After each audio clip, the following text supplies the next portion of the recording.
स्वागत दोस्तों आप सभी लोगों का। उम्मीद कि आप सभी लोग मस्त ज़बरदस्त होंगे और अपनी तैयारियों को ज़बरदस्त चला रहे होंगे। इसके पहले की सीरीज आपने देखा होगा तो एक आयोग के सवालों की एक बेहतर समझ आपको बन गई होगी। उसी सीरीज को लगातार कंटिन्यू कर रहे हैं हम लोग, और जिसमें उत्तर प्रदेश पुलिस और उत्तर प्रदेश सब इंस्पेक्टर की आयोग के पूछे गए सवालों को और उस पर थोड़ी सी व्याख्या जो आपके लिए बिल्कुल चार चांद लगाने का काम करेगी, उस श्रृंखला को हम लोग चला रहे हैं। और उम्मीद की आप अपनी तैयारियों को बहुत निरंतर, बहुत मजबूती से बिल्कुल आगे बढ़ा रहे होंगे हर रिदम पर, क्योंकि दुनिया में सबके लिए एक ही चीज़ समान है, वो हो समय। बहुत अमीर आदमी हो, बहुत गरीब आदमी हो, है ना, जो हम लोग कहते हैं बड़ा है छोटा है, कोई नहीं, सबके लिए एक समान क्या है? समय। क्योंकि कहते हैं ना, समय ने जो समय दिया है पता नहीं फिर समय के पास समय हो कि समय हमको समय दे। इसलिए जो समय मिला है उसमें जागिए, लड़िए, मुकाम तक प्राप्त कीजिए। आइए, स्वागत है आपका इस सेशन में। और आज के सेशन में बेहद खास सवाल है आपके लिए। शुरू करते हैं, और आप भी जग जाइए, बिल्कुल चैतन्यता से प्रश्न को पढ़िए और उत्तर देने का प्रयास कीजिए। देखिए कि आपकी समझ क्या है और कहाँ तक आप प्रश्नों को समझ पाते हैं, और कितने अच्छे ढंग से आप उत्तर देने में बिल्कुल अपनी काबिलियत दिखा पा रहे हैं। तो आइए शुरू करते हैं। ये सेशन आपके लिए है, खास है। जाइएगा नहीं, देखिएगा आखिरी तक। और संघ की कार्यपालिका जो हम लोग शुरू किए हैं, इसका पार्ट 2 लेकर के आपके लिए मैं हाजिर हूँ यहीं से। इसके पहले के सवाल आपने देखा होगा, वहीं से आगे हम लोग कंटिन्यू इस श्रृंखला को कर रहे हैं। सवाल ही प्यारे साथी है, निम्नलिखित में से कौन सी कानून बनाने के अधिकार के संबंध में सही है? कथन एक है कि संसद किसी भी अन्य देश के साथ किसी भी संधि या अंतर्राष्ट्रीय समझौते को लागू करने के लिए पूरे भारत के राज्य क्षेत्र में किसी भी हिस्से के लिए कानून बना सकती है। ये कथन है। दूसरा कथन कह रहा है, इस उद्देश्य के लिए संसद द्वारा पारित किसी भी कानून को राज्य सूची में उल्लिखित विषयों से संबंधित होने के आधार पर अवैध नहीं ठहराया जा सकता है। यानी बिल्कुल सही है, कथन ए और बी दोनों ही सही है। कथन ए भी सही है, बी भी। अब इसके बारे में थोड़ी सी अगर बात आप समझें यहाँ पर, क्योंकि हमारे देश की सर्वोच्च संस्था क्या है? संसद। कल की क्लास में भी हम लोगों ने बात किया था, इसके पहले की भी क्लास अगर आपने देखा हो तो संसद के बारे में हम लोगों ने बात किया था। संसद क्या है? हमारे देश की सर्वोच्च विधायी संस्था है। सर्वोच्च विधायी संस्था है संसद।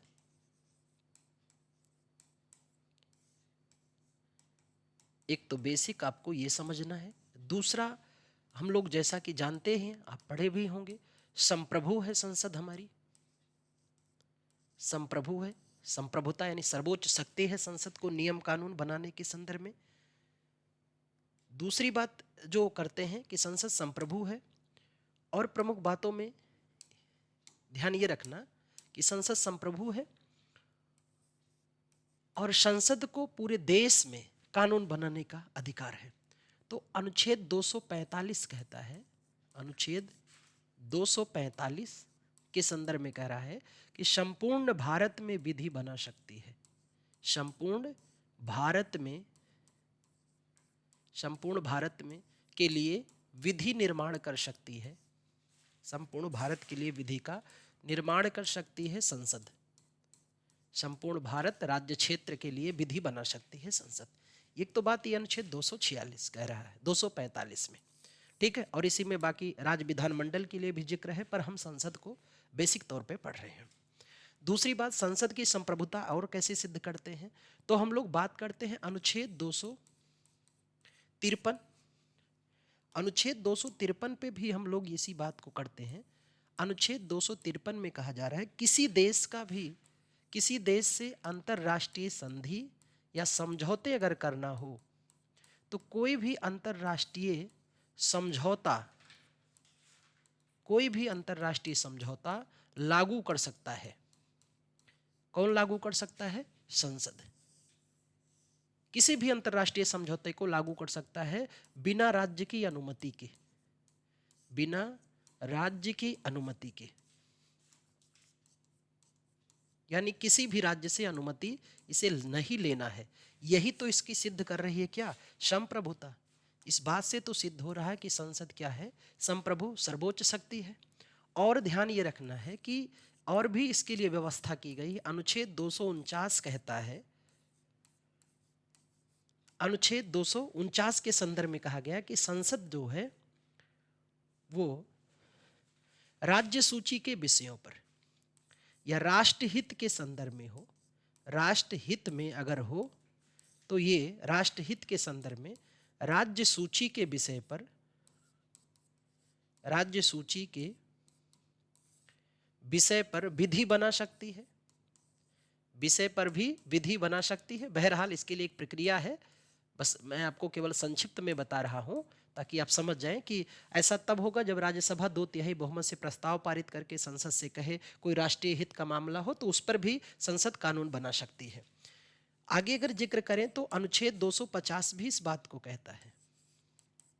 अनुच्छेद 250, अनुच्छेद 250 में भी इस बात का जिक्र किया गया है कि इस संदर्भ में भी संसद क्या कर सकता है, कानून बना सकता है। लेकिन किन किन मामलों में प्यारे साथी, तो ध्यान रखना 250 ये कह रहा है कि राज्य सूची के विषय में संसद कानून बना लेगा। कब? जब हमारे यहाँ क्या हो, राष्ट्रीय आपातकाल की स्थिति में। अगर राष्ट्रीय आपातकाल लगा है, राष्ट्रीय आपातकाल, तो राष्ट्रीय आपातकाल के संदर्भ में संसद क्या कर सकेगी, राज्य सूची के विषय पर, राज्य सूची के विषय पर विधि बना सकती है।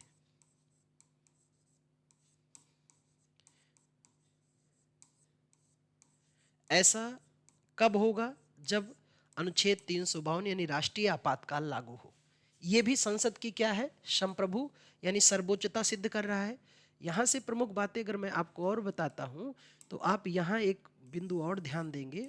अनुच्छेद 252, ये सभी आर्टिकल आपके लिए इंपॉर्टेंट क्यों है?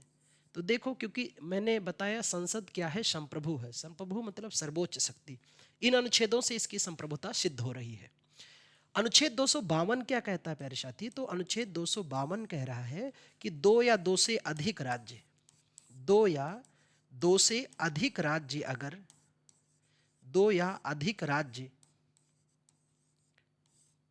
अगर सहमति करके, है ना, आपसी सहमति से विधि बनाने की गुजारिश करते हैं संसद से, है ना, 2 या 2 से अधिक राज्य अगर सहमति करके विधि बनाने की गुजारिश करें संसद से, तो संसद इनके लिए भी विधि बना सकती है, विधि बना सकती है संसद। और इन सभी अनुच्छेदों से आप बिल्कुल स्पष्ट समझ पा रहे होंगे कि जो प्रश्न था, प्रश्न का नेचर देखिए कि संसद भारत के अन्य देश के साथ संधि या अंतरराष्ट्रीय समझौते को लागू कर सकता है। दोनों कथन के संदर्भ में इस बात को आप समझ पा रहे होंगे, इसे नोट डाउन कर लेना। ये संसद की संप्रभुता सिद्ध करती है, संसद संप्रभु है। संसद का पावर क्या है, आप इन अनुच्छेदों से आप लगा सकते हैं कि किन किन मसलों पर, किन किन मामलों के संदर्भ में संसद कानून बना सकती है। ठीक, अब बात करते हैं अगले सवाल पर। अगला सवाल है, संसद और राज्य विधानमंडल के चुनाव के संबंध में चुनाव याचिका किसके सामने दायर की जा सकती है? निर्वाचन आयोग, सर्वोच्च न्यायालय, उच्च न्यायालय, राष्ट्रपति। तो ये उच्च न्यायालय, हाई कोर्ट में दायर की जा सकती है। प्यारे साथी ध्यान रखना, किसके किसके चुनाव में? संसद और राज्य विधानमंडल। संसद के चुनाव में और राज्य विधानमंडल में आप हाई कोर्ट में जाएंगे। लेकिन इसके पहले का अगर सेशन आपने देखा होगा तो मैंने वहां पर आपको बताया था कि राष्ट्रपति व उपराष्ट्रपति, राष्ट्रपति व उपराष्ट्रपति के चुनाव का अगर कोई मामला है तो इनके चुनाव के मामले पर याचिका हम कहां दायर कर सकते हैं, ये भी बात अगर ध्यान रखेंगे तो दोनों एक साथ आप कवर कर ले जाएंगे। सर्वोच्च न्यायालय में यानी सुप्रीम कोर्ट में, सर्वोच्च न्यायालय। अगर संसद और राज्य विधानमंडल का मामला है तो उच्च न्यायालय में आएंगे, और अगर राष्ट्रपति उपराष्ट्रपति के चुनाव संबंधी मामला है तो फिर हम लोग कहाँ याचिका करेंगे? सुप्रीम कोर्ट में, जिसमें हम लोगों ने बात किया था, अनुच्छेद 71 में जिक्र किया गया है। ठीक, अगले सवाल पे आते हैं प्यारे साथी। अगला सवाल यह है कि भारत में संसदीय क्षेत्र की संख्या कितनी है, लोकसभा में कितने सांसद हैं?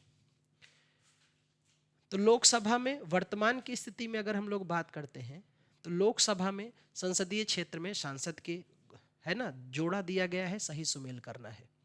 543, 545, 543, 543, 541, 545, 545, 545। तो नियरेस्ट ऑप्शन जो हो जाएगा वो 543 सही हो जाएगा। इसके पहले की श्रृंखला में मैंने इसको पूरी तरह से आपको बढ़िया से बताया था कि जब हम लोग बात करते हैं किसकी, लोकसभा की बात करते हैं, तो लोकसभा में हम देखते हैं कि इस समय हमारी सीटें कितनी हैं। तो लोकसभा में 2 सीट देखते हैं, एक तो अधिकतम की बात करते हैं, अधिकतम सीट, और दूसरी बात करते हैं वर्तमान की।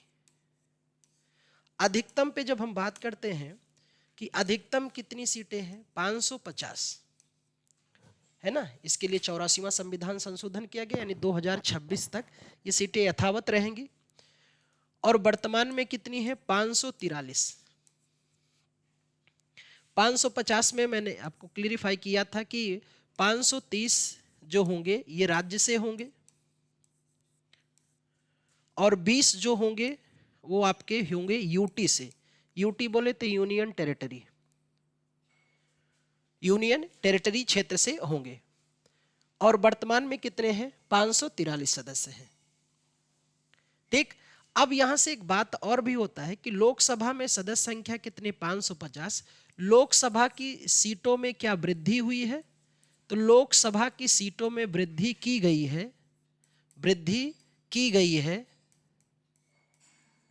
2 संशोधन से। एक सवाल ये भी आ जाता है, तो एक तो सीटें वृद्धि की गई 7वां संविधान संशोधन के द्वारा, 7वां कॉन्स्टिट्यूशन अमेंडमेंट के द्वारा लोकसभा में सीटें बढ़ाई गई।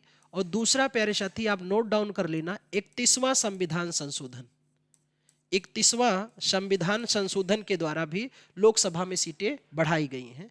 तो ये दोनों बात आप विशेष तौर पे ध्यान में रखना, ये आपके एग्जाम के लिए बेहद खास महत्वपूर्ण है। ठीक है, अब बढ़ते हैं अगले सवाल पर। संसद की कार्रवाई के संदर्भ में निम्नलिखित में से कौन सा सही है।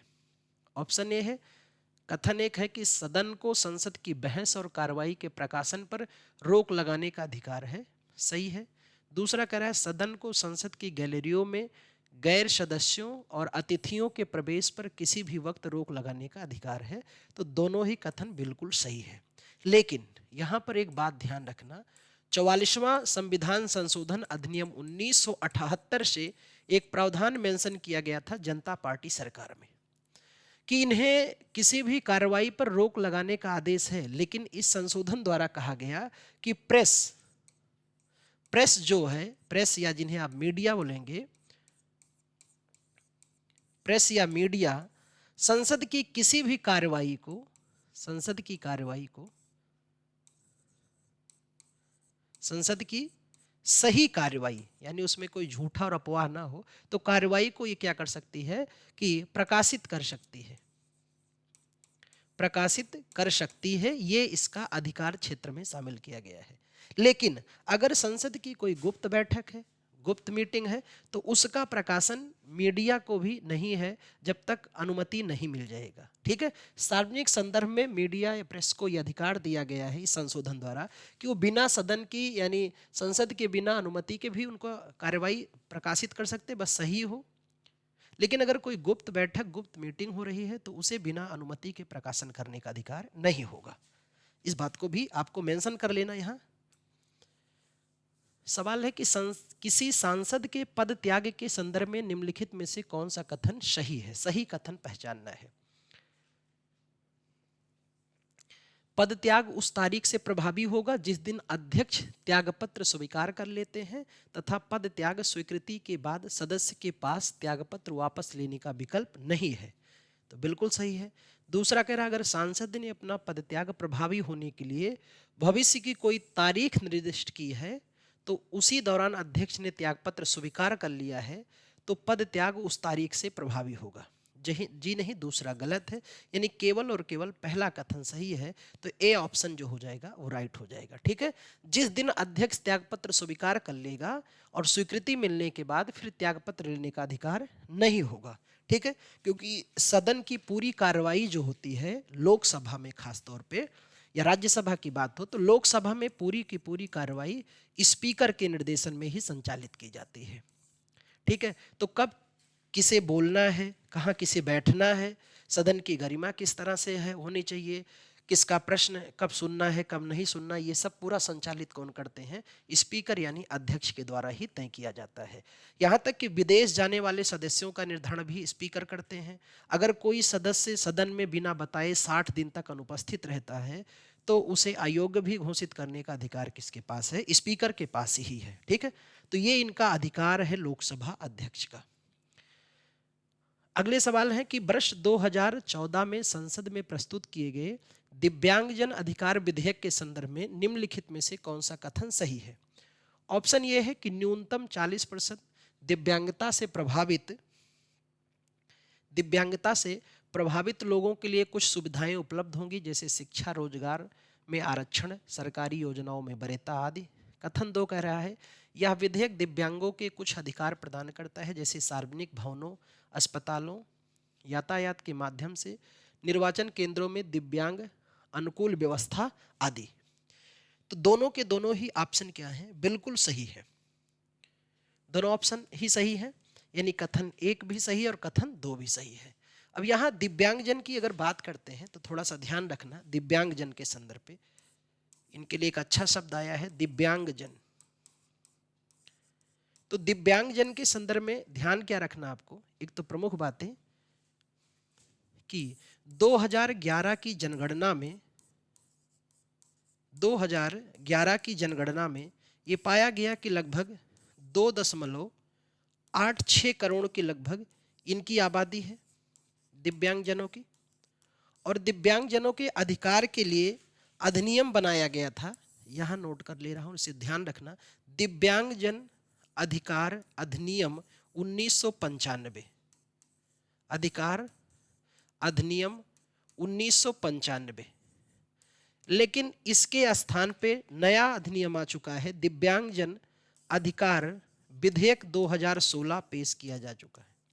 अधिकार बिल या विधेयक 2016 ने इसका स्थान ले लिया है। इसमें मानसिक रूप से विक्षिप्त या और भी व्याधियों से विक्षिप्त जो भी हमारे लोग हैं उन सबको दिव्यांगजन कैटेगरी में शामिल किया गया है और सभी सुविधाएं उनको मुहैया कराई जाएंगी। अगला प्रश्न है कि प्रश्नकाल के बाद दौरान पूछा जाने वाला एक प्रकार का प्रश्न है, सदन में इसका मौखिक उत्तर नहीं मांगा जाता है, मौखिक उत्तर नहीं मांगा जाता और इस पर तत्पश्चात कोई भी अनुपूरक प्रश्न नहीं पूछे जा सकते हैं। ऐसे कौन से प्रश्न हैं? अगर प्रश्न के नेचर को समझना, पहला कह रहा है कि मौखिक उत्तर इस पर नहीं मांगा जाएगा और दूसरा कह रहा है इस पर अनुपूरक प्रश्न भी नहीं पूछे जाएंगे। दोनों बात ध्यान रखना है। तो तारांकित प्रश्न है, अतारांकित है, गैर सरकारी सदस्यों को और अल्प सूचना। तो प्यारे साथी वो हो जाएगा अतारांकित प्रश्न। देखो, संसद की जब हम कार्यवाही पढ़ते हैं, संसदीय कार्यवाही, तो यहाँ इस बात को समझना, इसके पहले की क्लास में भी मैंने आपको खूब बेहतर इसको बताया है। संसदीय कार्यवाही का जो समय होता है हमारे यहाँ, वो शुरू होता है 11 बजे से लेके 12 बजे तक। संसदीय कार्यवाही जो शुरू होती है, तो संसदीय कार्यवाही वैसे चलती है, अगर पूरा टोटल टाइम बात करें तो 11 से लेके 6 PM तक ये संसदीय कार्यवाही का पूरा समय होता है। लेकिन संसदीय कार्यवाही का जो पहला घंटा होता है वो होता है प्रश्नकाल का।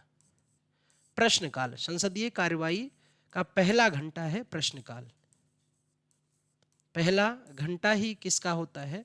प्रश्नकाल का। और प्रश्नकाल का समय माना जाता है 11 से 12 तक प्रश्नकाल। और प्रश्नकाल के बाद तुरंत जो दूसरा काल आता है, जिन्हें आप सब खूब जानते हैं, पूछा भी जाता है, वो है शून्यकाल।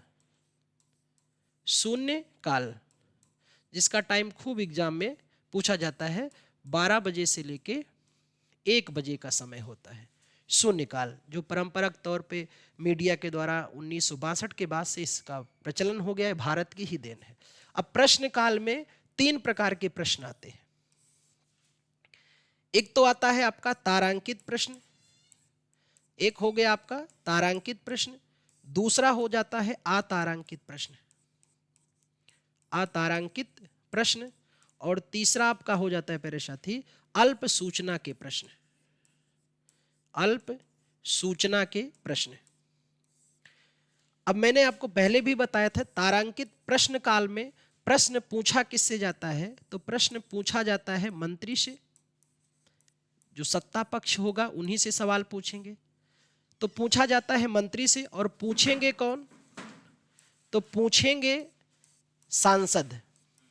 और ये सांसद जो पूछेंगे, ये चाहे पार्टी के हों चाहे पार्टी के ना हो, इन्हीं के द्वारा ये पूछा जाएगा। अब बात ये होती है कि चाहे वो पार्टी के हों या ना हो, उन्हीं के द्वारा पूछा जाता है ये। और इसमें 3 प्रकार के प्रश्नों की, जैसा कि मैंने बात की, एक तारांकित हो गया, एक अतारांकित हो गया, तीसरा है अल्प सूचना के प्रश्न। अब प्यारे साथी, जब ये बात होती है कि तारांकित प्रश्न होगा कि अतारांकित, तो इन प्रश्नों का निर्धारण कौन करता है, इस बात को भी ध्यान में रखना। प्रश्नों का निर्धारण किसके द्वारा किया जाता है? तो प्रश्नों का निर्धारण करते हैं, प्रश्न का निर्धारण कौन करता है? लोकसभा अध्यक्ष महोदय के द्वारा निर्धारित किया जाता है। लेकिन क्या प्रश्न आप सीधा डायरेक्ट पूछ लेंगे? नहीं। यानी प्रश्न पूछने के लिए आपको क्या करना होगा? तो प्रश्न पूछने के लिए पूर्व सूचना देनी होगी। प्रश्न पूछने के लिए क्या देना होगा? पूर्व सूचना देनी होगी आपको, ये ध्यान रखना है। अब वो तारांकित प्रश्न कहलाएगा कि अतारांकित, ये डिसाइड ये करेंगे। जिन प्रश्नों के ऊपर तारा रखा होगा उन्हें तारांकित, जिन पे नहीं वो अतारांकित। तारांकित प्रश्न, ध्यान रखना, तारांकित प्रश्न का जो प्रश्न पूछा जाएगा, किससे पूछेगा जाएगा, ये सारी बातें मैंने आपको यहाँ बता दिया। पूछेंगे किससे? मंत्री से। ठीक है, पूछा जाएगा मंत्री से। पूछेंगे कौन? सांसद, किसी भी पार्टी के हों, अक्सर विपक्ष ही पूछता है। निर्धारण कौन करेंगे? प्रश्नों का अध्यक्ष महोदय। और प्रश्न पूछने से पहले आपको पहले सूचना देनी होगी, पूर्व सूचना के आधार पे ही प्रश्न पूछ सकते हैं। तारांकित प्रश्न, अगर आपने प्रश्न पूछा है तो वो तारांकित प्रश्न माना जाएगा कि अतारांकित, ये अध्यक्ष महोदय निर्धारित करेंगे। अगर तारांकित प्रश्न है तो इसका उत्तर हमारे मंत्री महोदय कैसे देंगे? मौखिक। और अगर इसका उत्तर मौखिक दिया गया तो स्वाभाविक है इस पर फिर प्रश्न पूछा जाएगा, जिसे हम लोग क्या कहेंगे? पूरक प्रश्न। तो तारांकित प्रश्न पे पूरक प्रश्न पूछा जाता है। लेकिन अगर अतारांकित प्रश्न है तो अतारांकित प्रश्न में ध्यान में रखना, इसका उत्तर कैसे दिया जाएगा? लिखित। और जो चीजें लिखकर बता दी गई तो उस पर फिर सवाल क्या पूछोगे आप? आपने अगर पूछ ही लिया कि मान्यवर कितना रोजगार दिया गया, कितने लोगों को रोजगार दिया गया, और बता ही दिया मंत्री महोदय ने कि इतना करोड़ लोगों को रोजगार दिया गया, 3 करोड़ 5 करोड़ लोगों को रोजगार दिया गया, तो अब ये कहोगे कि कहाँ दिया गया? उस बोलेंगे लिखा है, पढ़ लीजिए। ठीक, यहां पूछ सकते हैं। जब उत्तर मौखिक होगा तो आप प्रश्न कर सकते हैं, लेकिन उत्तर लिखित है, तो जब उत्तर लिखित है तो इस पर क्या होगा? पूरक प्रश्न। इस पर पूरक प्रश्न नहीं पूछ सकते हैं, पूरक प्रश्न नहीं पूछा जाएगा। अल्प सूचना का प्रश्न, इस पर भी उत्तर कैसे दिया जाता है? मौखिक। इस पे भी मंत्री महोदय बोलकर बताएंगे। और जानते हो, बोलने में तो खूब लोग बोलते हैं। बोले हमने स्वास्थ्य सुविधाओं का क्या हाल है? बोले कि मंत्री जी स्वास्थ्य बड़ी समय समस्या चल रही, लोग ऐसे मर रहे हैं वैसे मर रहे हैं। तो मंत्री जी ने बता दिया बहुत अस्पताल बने, मैंने इतना बनवा दिया उतना बना दिया। अब आप फिर पूछो कि कहाँ बना है? बोले हाँ यहाँ बना वहाँ बना। क्योंकि बोलने में ही लोग फेंकते हैं, तो इसमें फेंका भी खूब जा सकता है और फेंकते भी हैं लोग। तो क्या इस पर पूरक प्रश्न हो सकता है? जी हाँ, अगर उत्तर मौखिक है तो इस पर भी पूरक प्रश्न पूछा जा सकता है, पूरक प्रश्न पूछा जा सकता है। इस बात को ध्यान में रखना। तो ये प्रश्न काल की क्या घटनाएं संसदीय व्यवस्था में होती हैं, इसे ध्यान में रखना। अगला सवाल है, किसी राज्य में राष्ट्रपति शासन के संदर्भ में निम्नलिखित में से कौन सा सही है? पहला कथन है आपके सामने, राष्ट्रपति शासन किसी भी समय राष्ट्रपति द्वारा वापस लिया जा सकता है, कथन सही है। दूसरा है, राष्ट्रपति शासन के खंडन के लिए संसद का अनुमोदन अनिवार्य नहीं है, तो दूसरा कथन गलत है, केवल कथन एक सही है। ठीक, कथन केवल एक सही है, अनिवार्य नहीं है। राष्ट्रपति शासन की बात कर रहा है, अनुच्छेद 356। देखो, जब आप पढ़ते हो प्यारे साथी, राष्ट्रपति शासन जिन्हें आप कहते हैं संवैधानिक तंत्र की विफलता भी कहते हैं, पर यह शब्द इसी से प्रचलित होता है, राष्ट्रपति शासन। इसका खूब दुरुपयोग भी होता है आने वाले समय में। पहले के समय में बहुत रहा, तो न्यायालय ने कई बार ऐसा स्पष्टीकरण कर दिया है, इसलिए अब सरकारें थोड़ा सा इस बात पे गौर करती हैं कि इसका दुरुपयोग ना किया जाए। राष्ट्रपति शासन दो आधारों पे चलता है। एक तो अनुच्छेद 356 के आधार पे भी लगता है, जब राज्य में संवैधानिक अनुसार, संविधान के परिपाटियों के अनुसार शासन का संचालन न किया जा रहा हो, कानून व्यवस्था बिल्कुल समाप्त हो गई हो, मत्स्य न्याय की स्थिति हो, तब ऐसे में। दूसरा है अनुच्छेद 365 के द्वारा भी राष्ट्रपति शासन लागू किया जाता है। और राष्ट्रपति शासन के लिए राष्ट्रपति को जानकारी मिलनी चाहिए उस राज्य की। तो ये जानकारी इन्हें कैसे मिल सकती है? देखो, या तो इनको स्वयं जानकारी प्राप्त हो जाए, और या तो इन्हें जानकारी कौन दे दे? राज्यपाल के माध्यम से इनको जानकारी मिल जाए कि यहाँ का शासन सही नहीं चल रहा है। तो ऐसे दशा में ये उस राज्य का शासन अपने हाथों में ले लेंगे, और जब ले लेंगे तो राज्य की सरकारें बिल्कुल निराधार हो जाएंगी, सारी सत्ता केंद्र के पास हो जाती है। किसमें? राष्ट्रपति शासन में। और राष्ट्रपति शासन की एक बात ध्यान ये रखना है कि राष्ट्रपति शासन अधिकतम कितने समय तक लागू रह सकता है। तो राष्ट्रपति शासन की अधिकतम अवधि, ये भी एग्जाम में पूछा जाता है कि राष्ट्रपति शासन की अधिकतम अवधि क्या है? 3 वर्ष। 3 वर्ष तक लागू किया जा सकता है। लेकिन अगर 3 वर्ष लागू किया जा रहा है तो इस पर भी 2 कारण होने चाहिए। 3 वर्ष लागू तब किया जा सकता है जब 2 कारण हो, है ना। आनंद लेते रहिए, दुनिया में एक ही अच्छा काम है, पढ़ना। अपनी पहचान, परिवार की पहचान, पूरे के पूरे खानदान की पहचान का एक ही जमावड़ा है, शिक्षा। और कहते हैं ना कि जो वक्त मिला है, वक्त कहता है कि मुझे ये भी नहीं पता है कि कल फिर मैं आपसे मिलूंगा। वक्त कहता है कि सबसे, दुनिया में सबसे बड़ा बादशाह कौन हो? वक्त। वक्त का कहना है कि मैं कल फिर नहीं आऊंगा, ये मुझे भी नहीं पता है। मैं कल फिर नहीं आऊंगा, ये मुझे भी नहीं पता है। और मैं आऊंगा तो पता नहीं तुझे रुलाऊंगा या हंसाऊंगा। मैं आऊंगा भी तो पता नहीं तुझे हंसाऊंगा या रुलाऊंगा। हर पल को बेहतर जी लो, क्योंकि इस पल को मैं अगले पल तक रोक नहीं पाऊंगा। इसलिए हर वक्त को एकदम बेहतर तालीम में लगा दो। एक एक क्षण अपना बिल्कुल सही जगह पर उपयोग कर दो, ताकि आने वाले समय में आपको कहना न पड़े काश मैंने ये किया होता तो ऐसा होता। नहीं, ये कहना पड़े कि जो कुछ मैंने किया उसका परिणाम बेहतर था, मेरी कार्य गति अच्छी थी, और मेरी कार्य गति की वजह से आज मेरी पहचान है, लोग मुझे जानते हैं, पहचानते हैं। केवल और केवल क्या? सही वक्त पर सही चोट। और ये सही चोट का जो हथौड़ा मिला है ना, कि सही वक्त पे सही चोट लगाना चाहिए, ये आपके हाथों में ईश्वर ने आपको सौंप रखा है। उठो, जागो और लगो अपने लक्ष्य की प्राप्ति तक। आइए देखते हैं। अभी मैंने बताया राष्ट्रपति शासन 2 आधारों पे, अनुच्छेद 356 पर भी लग सकता है, 365 पर। जानकारी कैसे मिलनी चाहिए? स्वयं या राज्यपाल के माध्यम से जानकारी हो जाए कि राज्य का शासन सही नहीं चल रहा है। अधिकतम अवधि कितनी हो सकती है? 3 वर्ष। लेकिन 2 रीजन होने चाहिए 3 वर्ष तक ले जाने का। पहला, या तो देश में राष्ट्रीय आपातकाल लगा हो। अगर देश में राष्ट्रीय आपातकाल लगा है तब इसे 3 वर्ष तक ले जाया जा सकता है, 6-6 महीने का प्रस्ताव पास करके, प्यारे साथी। और या तो चुनाव आयोग, इलेक्शन कमीशन ऑफ इंडिया जो हमारे हैं, चुनाव आयोग चुनाव कराने से मना कर दे। चुनाव कराने से क्या कर दे? मना कर दे। कह दें कि अभी, यानी मना करने का मतलब ये है कि ये कह दें कि अभी स्थिति नहीं है, मना कर दें।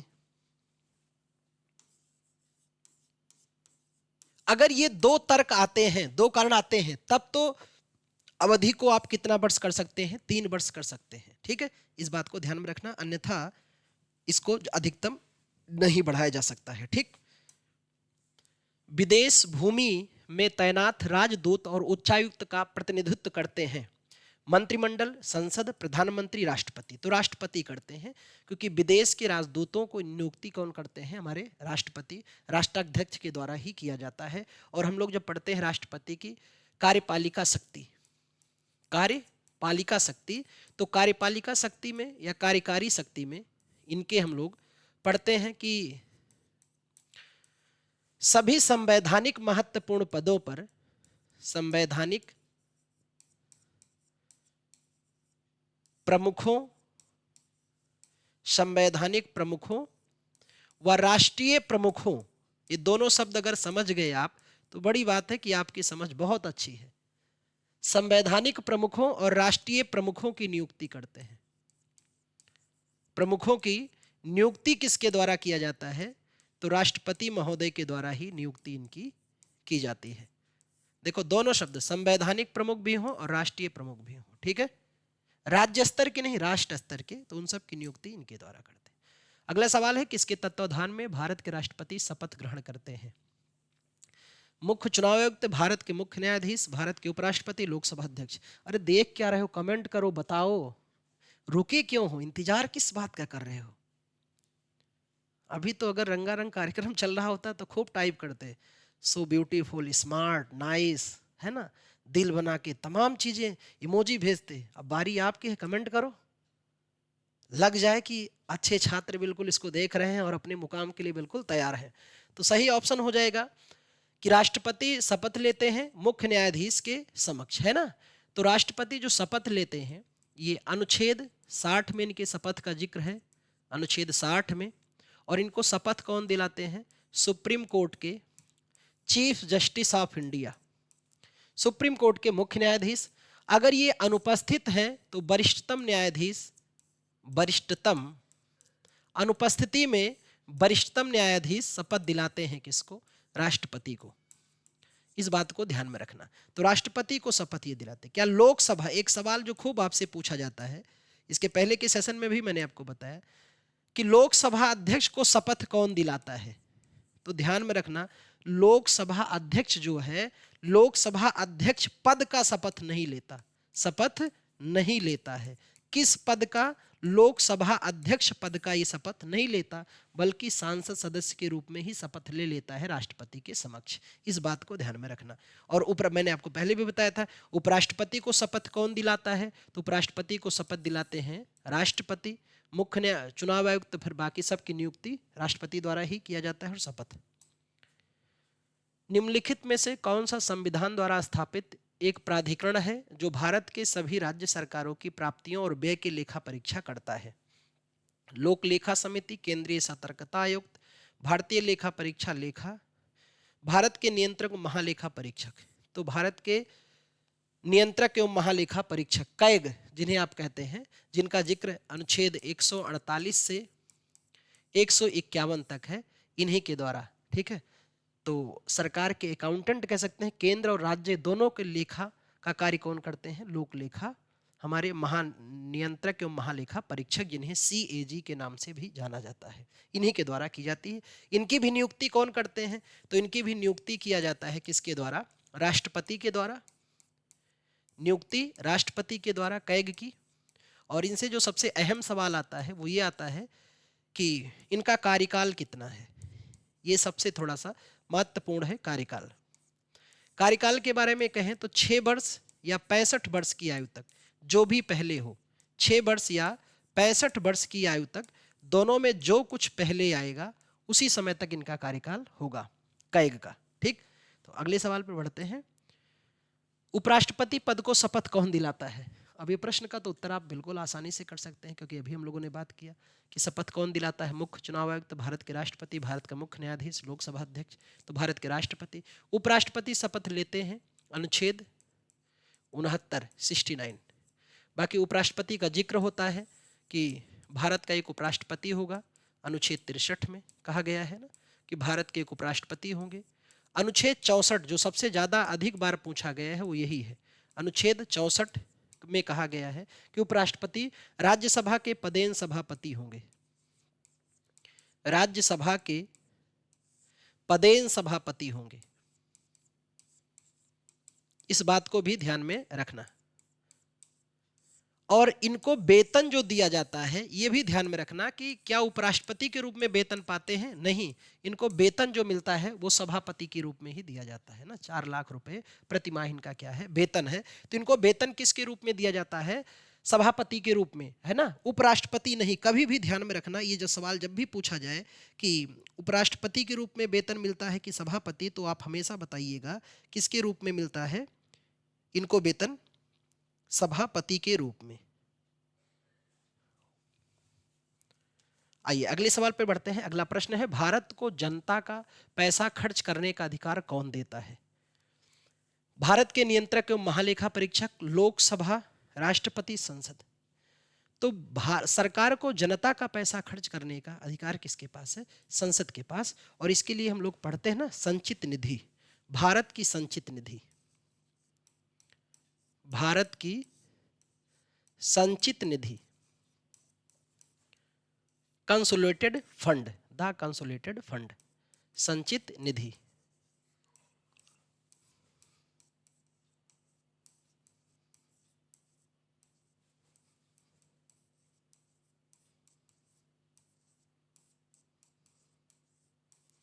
The consolidated fund of India.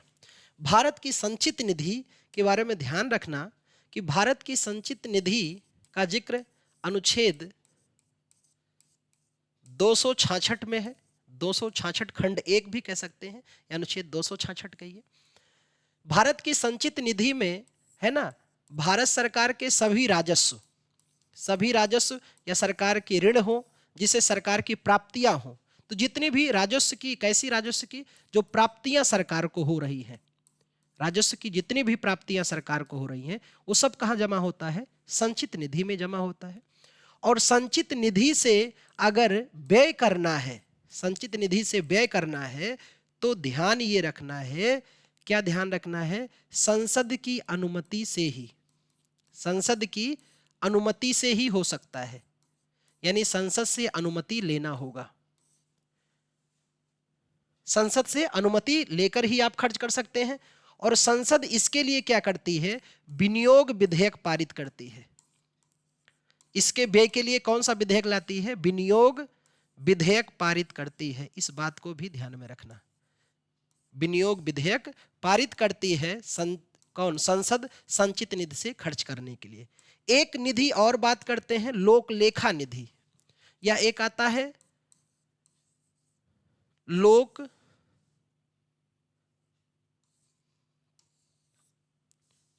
लोक लेखा निधि। एक तो हो गया संचित निधि, और दूसरी की बात करते हैं लोक लेखा निधि।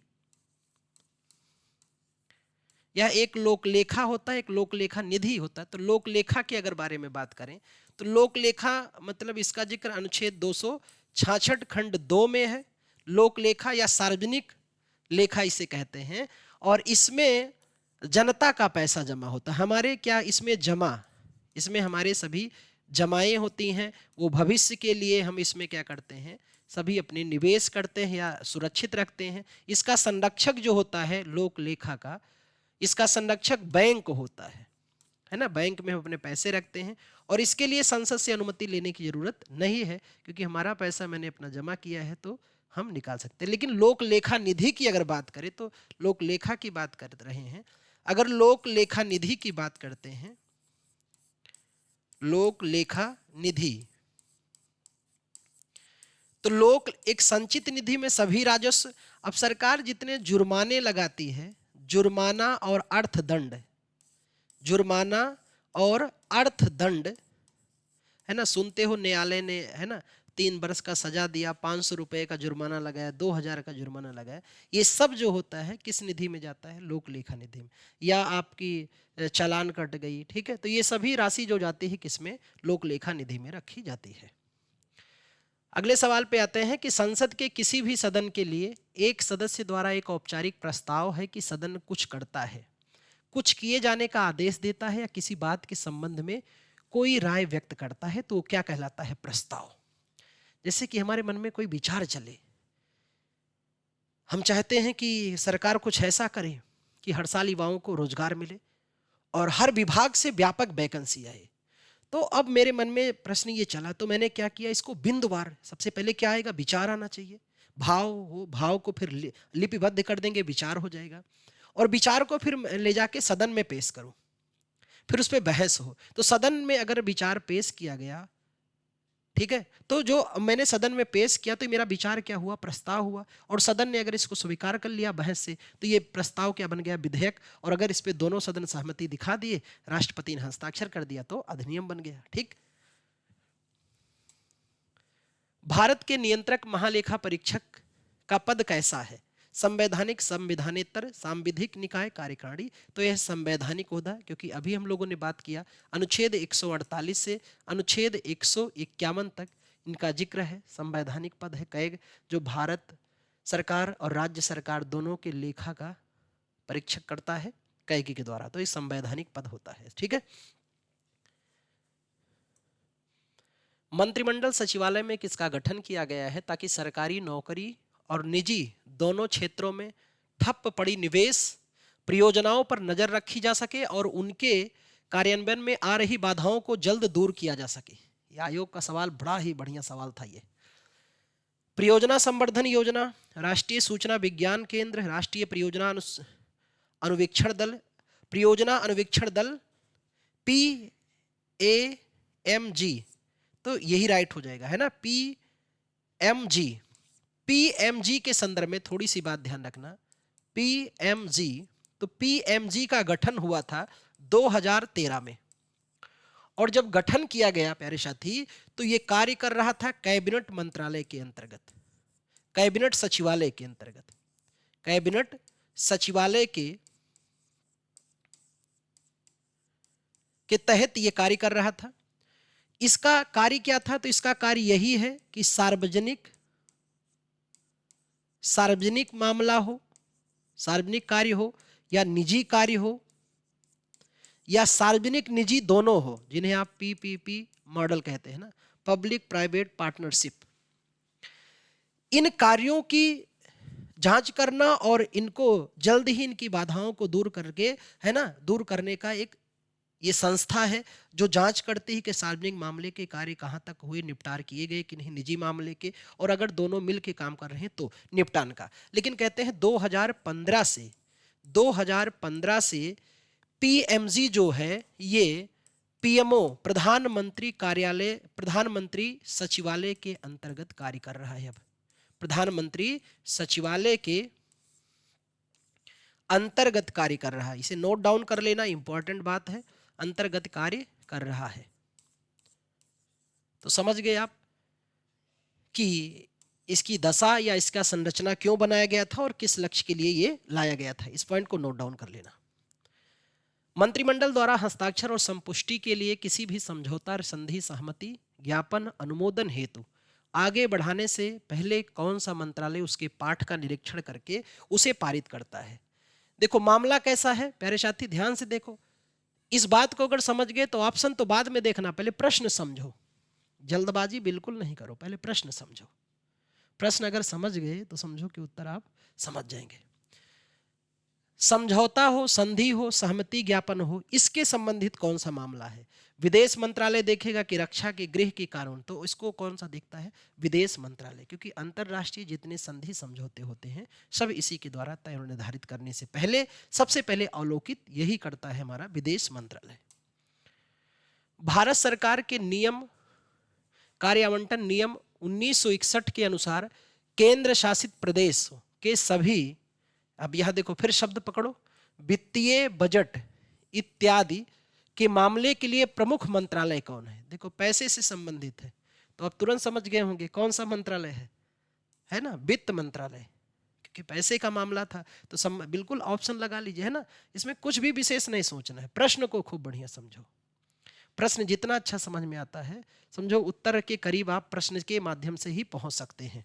और अगला सवाल बहुत ही बेहतर खास सवाल है ना, उत्तर में देने में जल्दबाजी नहीं कर रहा। क्यों?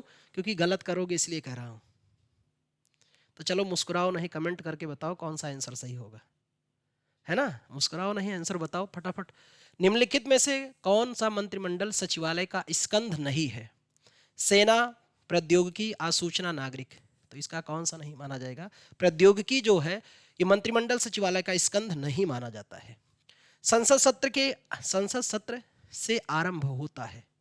संसद सत्र से आरंभ होता है, क्या आरंभ होता है कि राष्ट्रपति, मंत्रिपरिषद, विपक्ष के नेता के बीच एक बैठक, लोकसभा अध्यक्ष के संदेश, दोनों सदनों में राष्ट्रपति के संयुक्त संबोधन और फिर है संसद के सभी नए सदस्यों के शपथ। तो दोनों सदनों को संयुक्त रूप से संबोधित करता है कौन?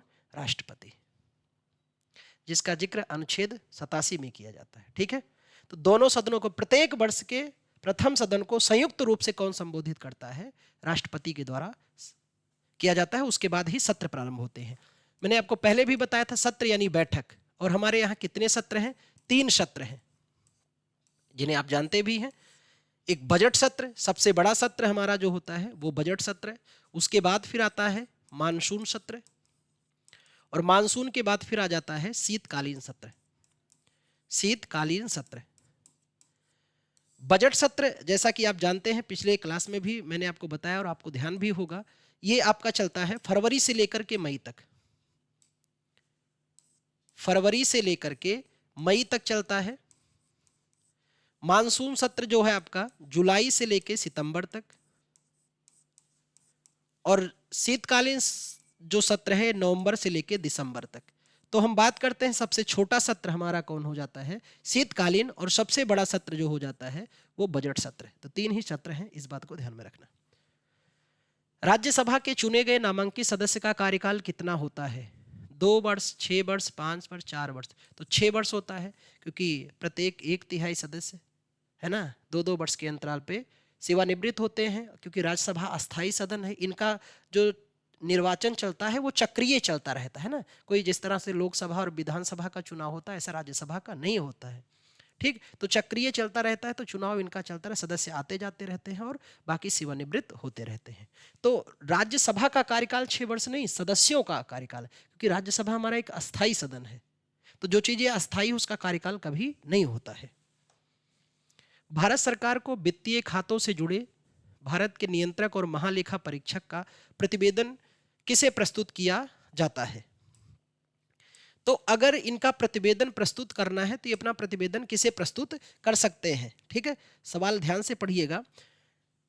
केंद्रीय मंत्रिमंडल को, संसद को, प्रधानमंत्री और राष्ट्रपति को। तो नियुक्ति कौन करते हैं? राष्ट्रपति। और ये प्रतिवेदन भी किसको सौंपते हैं? राष्ट्रपति को। उन्हीं के माध्यम से संसद पटल पे रखी जाती है।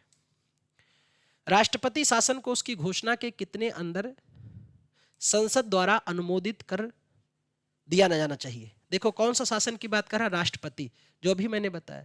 तो राष्ट्रपति शासन एक 356, 365 याद होगा, आपको याद हो गया होगा। अधिकतम कितने समय लग सकता है? फिर कमेंट कर दो अगर याद है तो। अनुमोदन के लिए कितना समय होना चाहिए? 2 माह, 1 माह, 6 महीने, 3 माह। तो 2 माह के भीतर संसद से अनुमोदन या स्वीकृति लेना होगा। ठीक है, राष्ट्रीय आपातकाल के लिए 1 माह यानी 30 दिन होना चाहिए।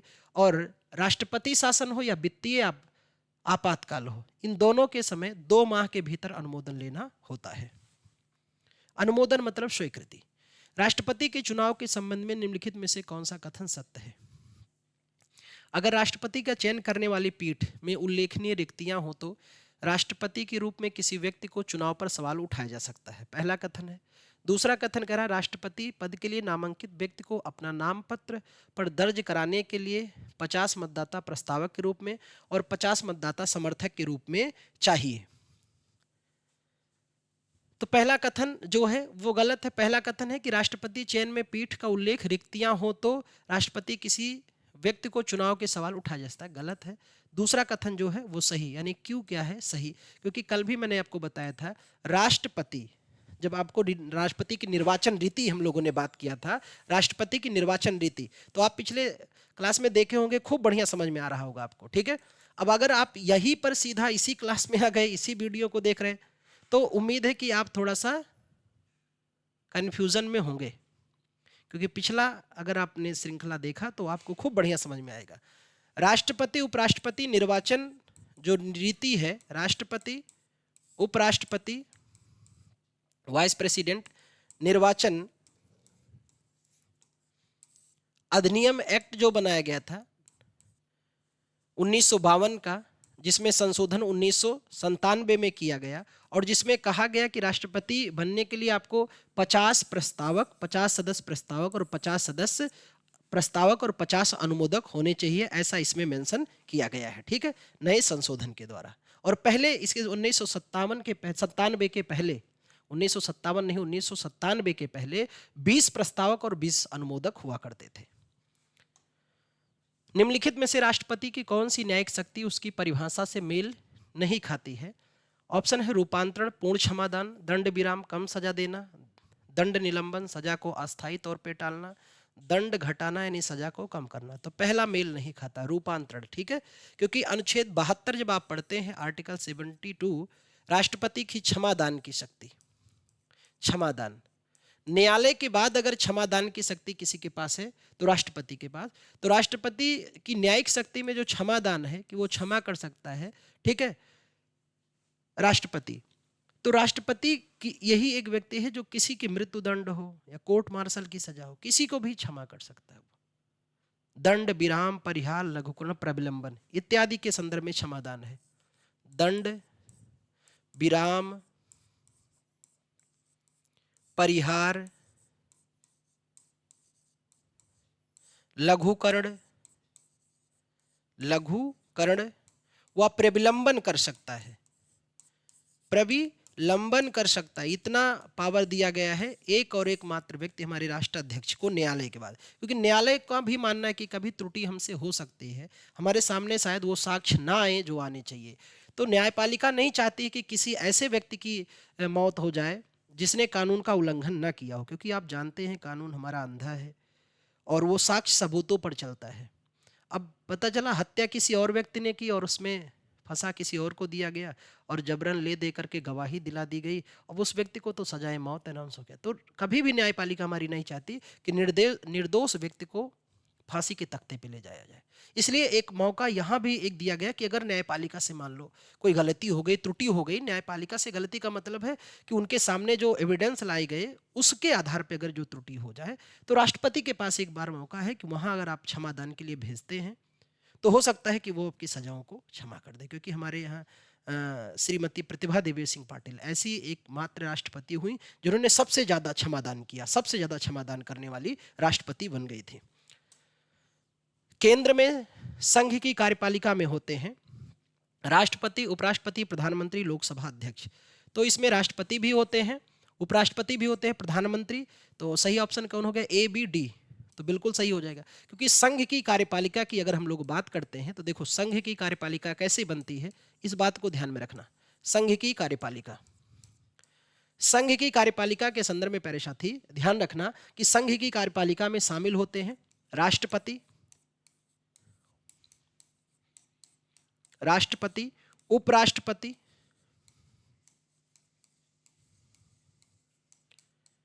केंद्रीय मंत्रिपरिषद, इसमें आती तीसरी क्या? केंद्रीय मंत्रिपरिषद,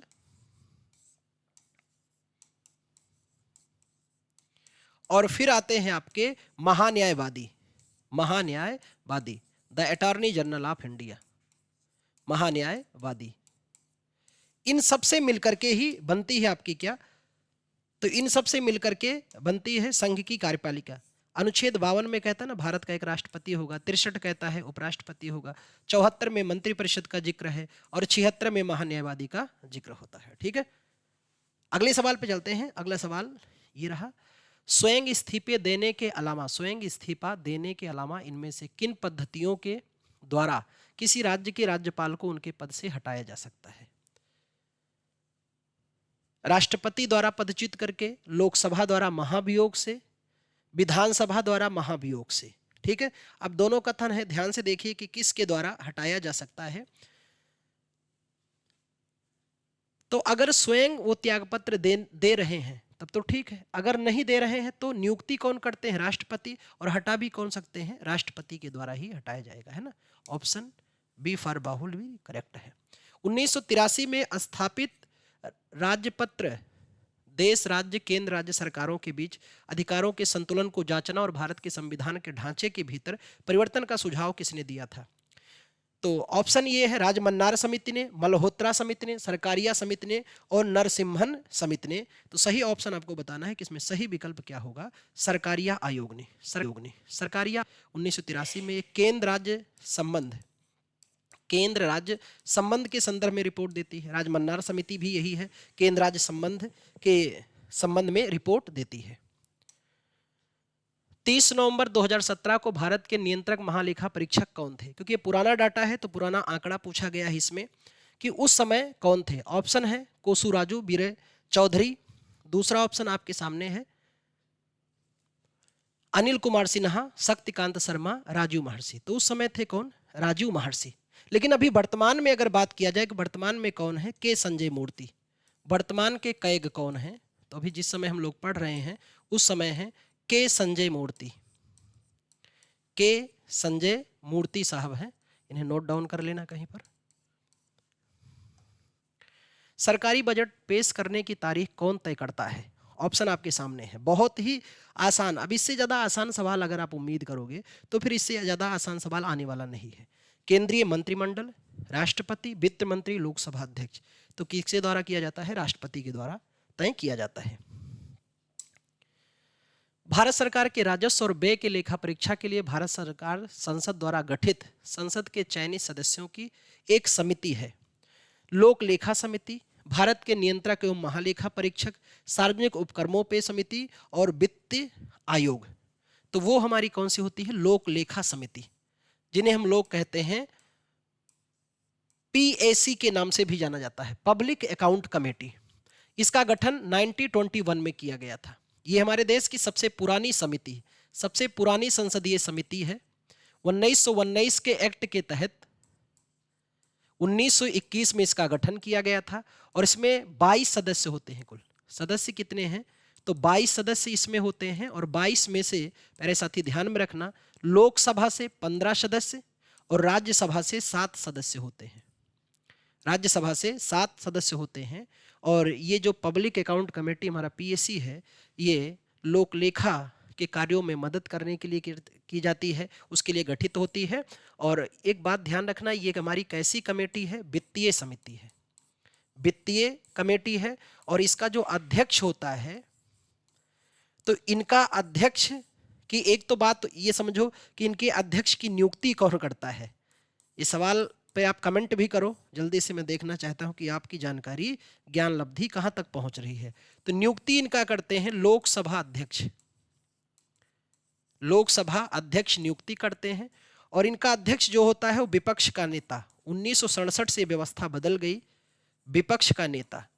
1967 से ही हमारे देश में एक नया कॉन्सेप्ट आ गया है, किसका? विपक्ष के नेता की। नहीं तो उसके पहले विपक्ष के नेता जैसे कोई बातें हमारे यहाँ नहीं हुआ करती थी मंत्रिमंडल में, लेकिन विपक्ष का नेता आया। ये होना बहुत जरूरी है, क्योंकि सत्ता पक्ष अगर कभी भी अपने दर्भ में आ जाए, उसे लगे कि हम ब्रह्मास्त्र, मैं भी कुछ भी कर सकता हूँ, तानाशाही शासन लाने का प्रयास करे, तो उस पर बार बार रोकने का काम करती है हमारी कौन? विपक्ष। तो विपक्ष का होना भी, और मजबूत विपक्ष का होना जरूरी होता है लोकतंत्र के लिए।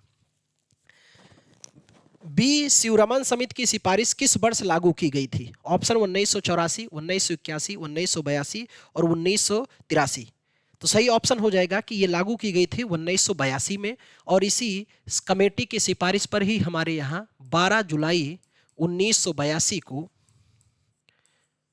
नाबार्ड की स्थापना की गई थी। नाबार्ड की स्थापना हुई। तो ध्यान में रखना कब हो रही है? 12 जुलाई 1982 को। और किस कमेटी के सिफारिश पर? शिवरमन समिति के सिफारिश पर 12 जुलाई 1982 को स्थापना की गई। निम्नलिखित में से कौन सा कटौती प्रस्ताव एक प्रकार का नहीं है जिसमें संसद के द्वारा प्रस्तावित किया जा सकता है? सटीक कटौती प्रस्ताव, टोकन, नीतिगत, अर्थ व्यवस्था कटौती। तो सटीक कटौती प्रस्ताव प्रस्तावित किया जा सकता है। ठीक। आंग्ल भारतीय समुदाय लोकसभा में कितने सीटें आरक्षित हैं? 1 सीटें, 2 सीटें, 3 सीटें, 0। तो 2 सीटें आरक्षित थी, लेकिन 104वां संविधान संशोधन के द्वारा इनका मनोनयन क्या किया गया है? आंग्ल भारतीयों का मनोनयन समाप्त कर दिया गया है 104वां संविधान संशोधन द्वारा। लेकिन अगर हम आंग्ल भारतीयों की बात करते हैं एंग्लो इंडियन जिन्हें आप कहते हैं आंग्ल भारतीय, एंग्लो इंडियन। तो आंग्ल भारतीय किन्हें कहेंगे? माता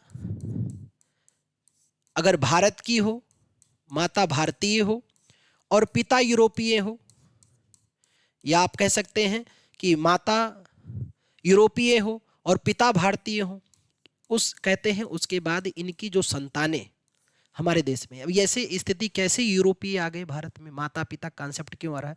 क्योंकि हमारे देश में विदेशी आक्रमण हुआ, पुर्तगीजों का, डचों का, अंग्रेज आए, डेनिस बेनिस आए, फ्रांसीसी आए, सब कहाँ के थे? यूरोप के।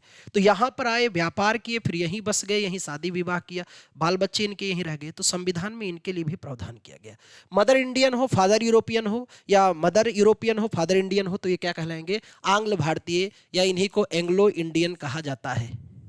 एंग्लो इंडियन कहते हैं इनको, प्यारे साथी ध्यान में रखना, एंग्लो इंडियन कहा जाएगा। इनके लिए स्थानों का आरक्षण किया गया था। हमारे यहाँ संविधान में इनके लिए भी स्थानों के आरक्षण की व्यवस्था की गई, ताकि संविधान यानी बराबर के विधान में इनको भी प्रतिनिधित्व मिलता रहे। और इसके लिए अनुच्छेद 331 में और अनुच्छेद 333 में ये प्रावधान था। अनुच्छेद 331 में लोकसभा में इनके सीटों का आरक्षण था और 333 में विधानसभा में सीटों का आरक्षण था। लोकसभा में 2 का मनोनयन होता था और 2 को मनोनीत कौन करता था लोकसभा में? तो 2 को मनोनीत राष्ट्रपति के द्वारा किया जाता था। और राज्यसभा में विधानसभा में कितने मनोनीत होते थे? 1 होते थे। और इनको मनोनीत कौन करता था राज्य में? तो हर राज्य में राज्यपाल के द्वारा मनोनीत किए जाते थे। लेकिन अभी वर्तमान की बात करें तो इनका मनोनयन समाप्त कर दिया गया है। लेकिन आर्टिकल अगर कभी पूछा जाए तो ध्यान में रखना और इसे नोट डाउन कर लेना। अविश्वास प्रस्ताव के विषय में कौन सा कथन सही है? यह केवल लोकसभा में लाया जा सकता है, केवल मंत्रिपरिषद के खिलाफ लाया जा सकता है, किसी मंत्री के खिलाफ नहीं। तो अब बताओ दोनों में से कौन से कथन सही है? पहला कथन सही है कि दूसरा सही है कि दोनों? तो दोनों ही कथन सही है। अविश्वास प्रस्ताव लाने के लिए मिनिमम 50 सदस्य होने चाहिए। 50 कम से कम 50 सांसद के द्वारा, है ना, ये प्रस्ताव लाना जाए। और एक बार अगर अविश्वास प्रस्ताव लाया गया तो दोबारा 6 माह के भीतर नहीं लाया जा सकता है। सबसे अधिक अविश्वास प्रस्ताव 27 बार से अधिक इंदिरा गांधी के खिलाफ लाया जा चुका है। इस बात को भी ध्यान में रखना। लोकसभा चुनाव अधिसूचित करने का अधिकार किसे है? लोकसभा अध्यक्ष को, राष्ट्रपति को, चुनाव आयोग को और मंत्रिमंडल को। ये किसके पास ये पावर है? तो हम सभी इसको जानते हैं कि राष्ट्रपति के पास। अधिसूचित कौन करते हैं? राष्ट्रपति। अनुच्छेद 324 खंड 1 में इस बात का जिक्र किया जाता है। क्योंकि चुनाव के लिए हमारे, है ना, चुनाव के लिए पूरा का पूरा हमारे पास चुनाव का पावर किसके पास है? Election commission of India, ECI, जिसका जिक्र संविधान के भाग 15 और अनुच्छेद 324 से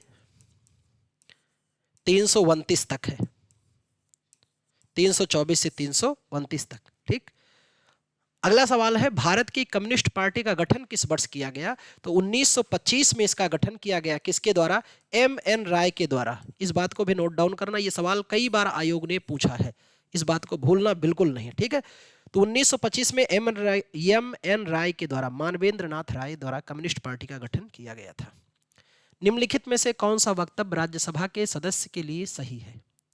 कथन 1 कह रहा है कि राज्यसभा के सदस्य को वही वेतन और अन्य लाभ मिलते हैं जो लोकसभा के सांसद सदस्य को मिलते हैं। राज्यसभा के सदस्य एकल हस्तांतरीय मत पद्धति के द्वारा विधानसभाओं द्वारा चुने जाते हैं। तो सही कथन क्या होगा? सही कथन है कि दोनों ही सही है। बिल्कुल, लोकसभा राज्यसभा सांसद की सभी स्थिति समान है और इनका एकल हस्तांतरीय मत पद्धति से किसका किसका चुनाव होता है? तो राज्यसभा चुनी जाती है ऐसे ही, विधान परिषद का चुनाव भी इसी पद्धति से होता है, विधान परिषद का। और फिर बात करें राष्ट्रपति का चुनाव, राष्ट्रपति का चुनाव इसी व्यवस्था से होता है। उपराष्ट्रपति का, वाइस प्रेसिडेंट, तो सबका चुनाव इसी एकल हस्तांतरणीय मत पद्धति के द्वारा किया जाता है। सामान्य लोकसभा की बैठक के दौरान प्रश्न पूछे जाते हैं और इस दौरान अवधि को प्रश्नकाल कहा जाता है। अभी हम लोगों ने बात किया ना, तो पहला घंटा जो होता है प्रश्नकाल का, 11 से 12 बजे का पहला घंटा प्रश्नकाल का। आखिरी घंटा, मैंने कहा ना संसदीय कार्रवाई 11 से 6 तक चलती है, तो शाम 4 बजे के बाद, जब लंच काल के बाद, फिर इसमें प्रस्ताव लाए जाते हैं, ध्यानाकर्षण प्रस्ताव, तमाम प्रकार के प्रस्ताव, चर्चा, विशेषाधिकार, सभी प्रस्ताव कब लाए जाते हैं? सेकेंड मीटिंग में ही। पहले मीटिंग प्रश्नकाल होता है, फिर उसके बाद शून्यकाल होता है। ठीक। अनुसूचित जनजातियों के लोकसभा में कितनी सीटें आरक्षित हैं? 29, 47, 34, 17, तो 47 सीटें हैं। अब बात करते हैं किसके लिए? तो लोकसभा में हम बात कर लें एससी के लिए, एससी या एसटी के स्थानों का आरक्षण। अगर दोनों एक साथ मैं आपको बताऊं तो एससी एसटी के स्थानों के आरक्षण के लिए हमारे संविधान में प्रावधान किया गया है। प्रावधान क्या किया गया है, इस बात को समझना कि लोकसभा में इनका प्रावधान किया गया है। अनुच्छेद एक तो अगर बात करते हैं, अनुच्छेद किसके द्वारा? अनुच्छेद 330 के द्वारा, और दूसरा है अनुच्छेद 332। ये दोनों आर्टिकल याद रख लेना, मोस्ट इंपॉर्टेंट है। खूब सवाल यहां से बनते हैं प्यारे साथी, इनको भूलना नहीं। अनुच्छेद 331 में लोकसभा में सीटों का आरक्षण है, और 332 में विधानसभा में सीटों का आरक्षण है। विधानसभा में, अब लोकसभा में सीटों का आरक्षण की अगर हम लोग बात करते हैं तो एससी के लिए लोकसभा में कितनी सीटें आरक्षित हैं? एससी के लिए 84 सीटें हैं। ठीक है। और अगर बात करते हैं एसटी के लिए, तो एसटी के लिए 47 सीटें आरक्षित हैं। कहां? लोकसभा में। लेकिन उत्तर प्रदेश पुलिस के छात्र इस बात को ध्यान में रखना, जो उत्तर प्रदेश पुलिस की तैयारी कर रहे हैं, कि अगर हम लोग यूपी की लोकसभा में बात करें तो, क्योंकि यूपी में लोकसभा की कितनी सीटें हैं? तो यूपी में लोकसभा की 80 सीटें हैं। यूपी में एससी के लिए कितनी सीटें आरक्षित हैं और एसटी के लिए कितनी सीटें आरक्षित हैं? ये दोनों बात ध्यान रखना। तो एससी के लिए विधान यानी लोकसभा में 17 सीटें आरक्षित हैं, और एसटी के लिए एक भी सीट आरक्षित नहीं है। कहां पर? लोकसभा में। लेकिन अब बात आती है विधानसभा की, तो यहां भी ध्यान में रखना, उत्तर प्रदेश पुलिस के छात्र जो हैं, यूपीपी यूपीएसआई, दोनों छात्र इस बात को ध्यान में रखना, Uttar Pradesh sub inspector of police, दोनों छात्र ध्यान रखना कि उत्तर प्रदेश विधानसभा की अगर बात करें तो इस विधानसभा में एससी की कितनी सीटें आरक्षित है और एसटी की, क्योंकि यूपी में कितनी सीटें हैं? 403। तो एससी की सीटें आरक्षित हैं प्यारे साथी, कितनी? 84 सीटें। और एसटी की कितनी सीटें आरक्षित हैं? तो 2 सीटें आरक्षित हैं। इस बात को ध्यान में रखना। और संवैधानिक प्रावधान, एक आखिरी बात अगर हम आपको और बताते हैं तो जानकारी आपकी बेहतर भी होगी, और एक अच्छा सा जानकारी आप लेकर के तैयारी भी और बेहतर हो जाएगी। इन दोनों के लिए, एससी एसटी के लिए अगर आपसे बात करें तो इनके लिए पहले एक ही आयोग था, और इनका जिक्र किया गया था अनुच्छेद 338 में, 338 में। लेकिन कहते हैं बाद में क्या हुआ, एक संशोधन किया गया, 89वां संविधान संशोधन, अधिनियम 2003। और इस संशोधन से क्या किया गया? अनुच्छेद 338 में एससी आयोग का प्रावधान किया गया, जिसका गठन राष्ट्रपति के द्वारा किया जाता है। और फिर इस संशोधन से क्या हुआ? अनुच्छेद 338 खंड ए क्लास जोड़ा गया, और उसमें एसटी आयोग की बात की गई। तो एसटी आयोग का जिक्र किसमें है? अनुच्छेद 338 से, और एससी आयोग अनुच्छेद 338। ये बात को भी ध्यान में रखना। आते हैं अगले सवाल पर। लोकसभा की कितनी सीटें अनुसूचित जाति के लिए आरक्षित है? अभी हम लोगों ने बात किया, 84 सीटें। सदन के अधिकार और विशेषाधिकार पर उनकी समितियों और सदस्यों के अभिरक्षक कौन होते हैं? ऑप्शन आपके सामने है कि अभिरक्षक के रूप में कार्य कौन करेंगे? अध्यक्ष, राष्ट्रपति, पीठासीन अधिकारी, प्रधानमंत्री। तो जो पीठासीन अधिकारी होते हैं उन्हीं के विशेषाधिकार होता है। ठीक है। निम्नलिखित नियुक्तियों में कौन से भारत के राष्ट्रपति द्वारा नहीं की जाती है? राज्य के राज्यपाल की, संघ लोक सेवा आयोग के अध्यक्ष की, लोकसभा अध्यक्ष की, और कैबिनेट सचिव की। तो भाई कैबिनेट सचिव की नियुक्ति इनके द्वारा नहीं किया जाता है। ठीक।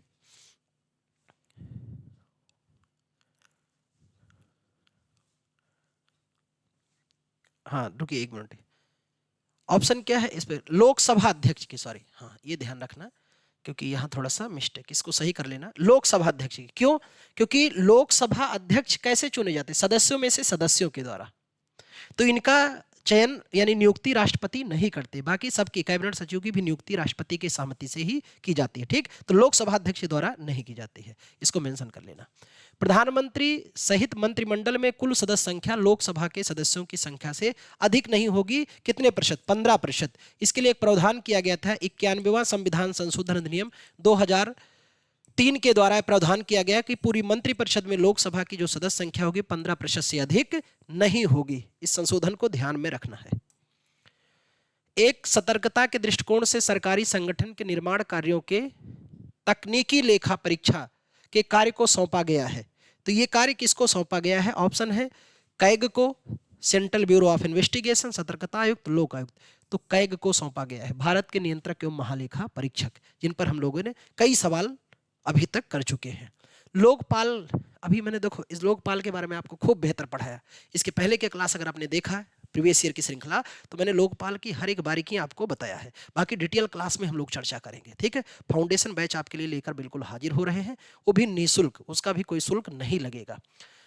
लोकपाल एक संस्कृत शब्द है, हिंदी में जिसका अर्थ क्या होता है? लोगों द्वारा नियुक्त, दुनिया के न्यायाधीश, लोगों की देखभाल करने वाला, नागरिकों की पसंद। लोगों की देखभाल करने वाला ही शब्द क्या है? लोकपाल। जानते हैं ओम्बुड्समैन शब्द से भारत में लोकपाल आया है, और इस पर मैंने पूरी बातें आपको बता रखी है। निम्नलिखित में से कौन सा मामला भारत के नियंत्रक महालेखा परीक्षक की जांच पड़ताल की वजह से विवादों में नहीं आ पाया था? मामला कौन सा था? कोयला आवंटन, बेफोर्स, सत्यम कंप्यूटर्स मामला और 2G स्पेक्ट्रम। तो यही मामला था, सत्यम कंप्यूटर्स मामला, जो इनकी जांच पड़ताल की वजह से विवादों में नहीं आया। निम्नलिखित में से कौन सा गलत है? राज्यपाल राष्ट्रपति द्वारा नियुक्त किया जाता है। राज्यपाल राष्ट्रपति द्वारा नियुक्त किया जाता है। राष्ट्रपति के प्रसाद पर्यंत राज्यपाल का कार्यकाल रहता है। राज्यपाल राष्ट्रपति को अपना त्यागपत्र सौंपता है। 30 वर्ष की आयु राज्यपाल, गलत है ना? क्योंकि राज्यपाल, ध्यान रखना है, 3 व्यक्तियों की, राष्ट्रपति, उपराष्ट्रपति और राज्यपाल, ये तीनों के लिए उम्र कितनी वर्ष होनी चाहिए? 35 वर्ष की उम्र होनी चाहिए। प्रेसिडेंट, वाइस प्रेसिडेंट और गवर्नर, ठीक है, इस बात को ध्यान में रखना। अगले सवाल पे आते हैं। भारत के केंद्रीय रेल मंत्री की सलाह पर नियुक्त किया जाता है। केंद्रीय रेल मंत्री को किसकी सलाह पर नियुक्त किया जाता है? तो प्रधानमंत्री की सलाह पर राष्ट्रपति द्वारा नियुक्त किया जाता है ना। जितने भी मंत्री होंगे सबके लिए सलाह देंगे प्रधानमंत्री, और राष्ट्रपति उनकी नियुक्ति करते हैं। निम्नलिखित में से कौन सा सही है? अब इसमें सही कथन पहचानना है, बिल्कुल ऑप्शन ध्यान से पढ़ो और बिल्कुल परफेक्ट आंसर बताओ। जाकिर हुसैन भारत के पहले मुस्लिम राष्ट्रपति थे, पहला कथन ये। दूसरा है मोहम्मद हिदायतुल्लाह भारत के पहले मुस्लिम राष्ट्रपति थे। फखरुद्दीन अली पहले। APJ अब्दुल कलाम। तो इस तरह से तो पहला सवाल यही सही हो जाएगा, है ना। इस पर भी हम लोगों ने खूब बात किया कि पहले कार्यवाहक कौन थे, पहले निर्दलीय कौन थे, सुप्रीम कोर्ट के एकमात्र न्यायाधीश जो राष्ट्रपति बने हैं, इन सारे बिंदुओं पर हम लोगों ने बिल्कुल सूक्ष्मता से चर्चा की है। मुख्य सचिव का चयन कौन करता है? ऑप्शन है राज्यपाल, राष्ट्रपति, प्रधानमंत्री, राज्य का मुख्यमंत्री।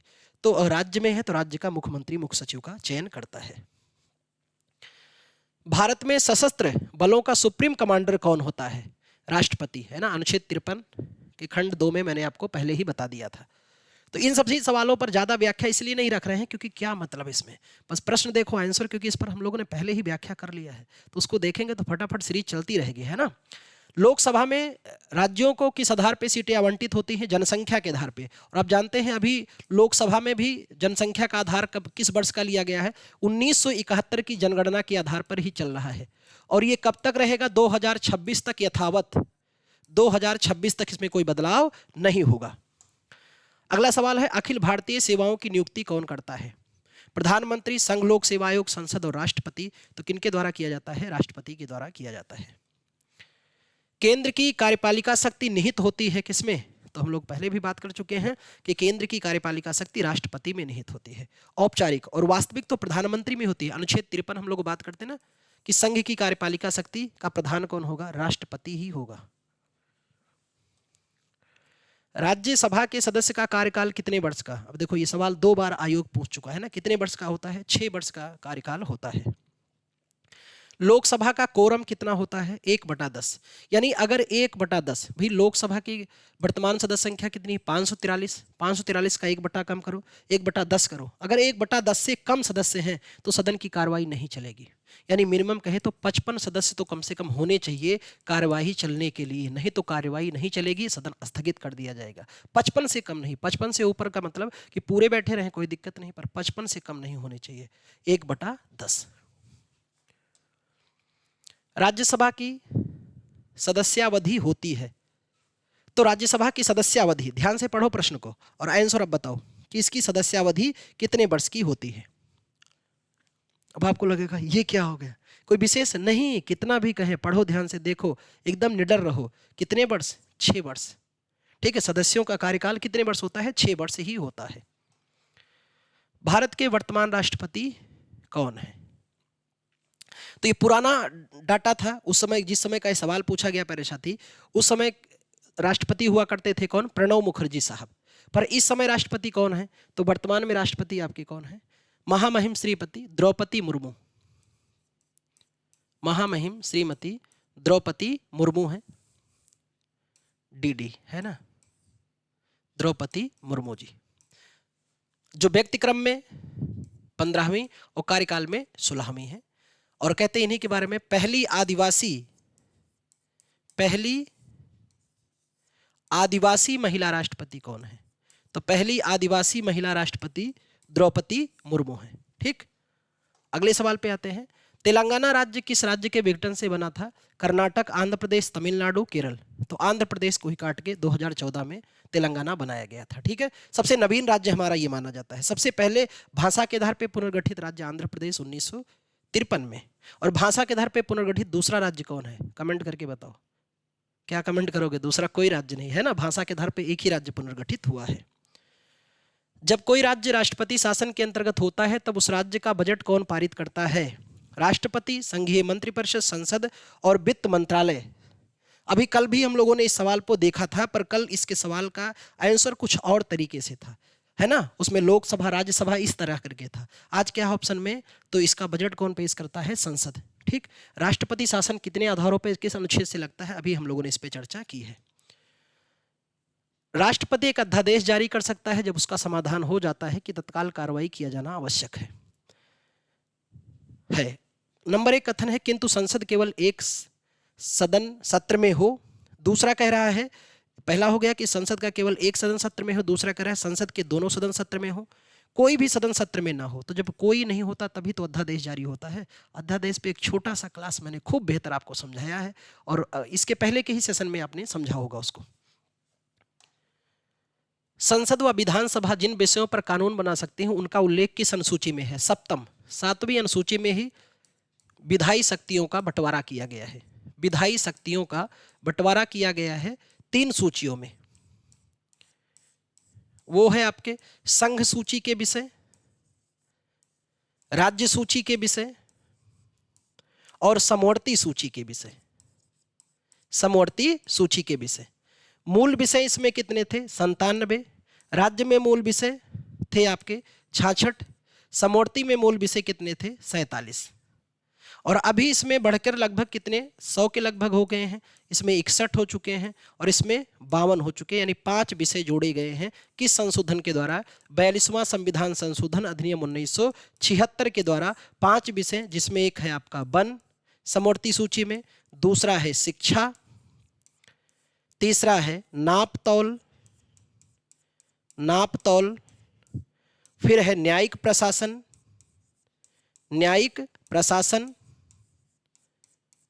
और 5वां है वन्य और वन्य जीवों का संरक्षण, वन्य एवं वन्य जीवों का संरक्षण। ये 5 विषय याद कर लेना, घूट जाना पी जाना पर भूलना नहीं, क्योंकि ये पूछा जाता है आयोग के द्वारा। अगले सवाल पे बढ़ते हैं। अध्यक्ष की अनुपस्थिति में लोकसभा की अध्यक्षता कौन करता है? राष्ट्रपति, उपराष्ट्रपति, प्रधानमंत्री। तो इसमें ऑप्शन ही नहीं दिया गया है ना, तो भाई इनकी अनुपस्थिति में कौन होंगे? उपाध्यक्ष। तो सही विकल्प के अभाव में हम लोग ऑप्शन अपने से बना ले रहे हैं। ठीक, लोकसभा सदस्य बनने के लिए क्या अर्हता होनी चाहिए?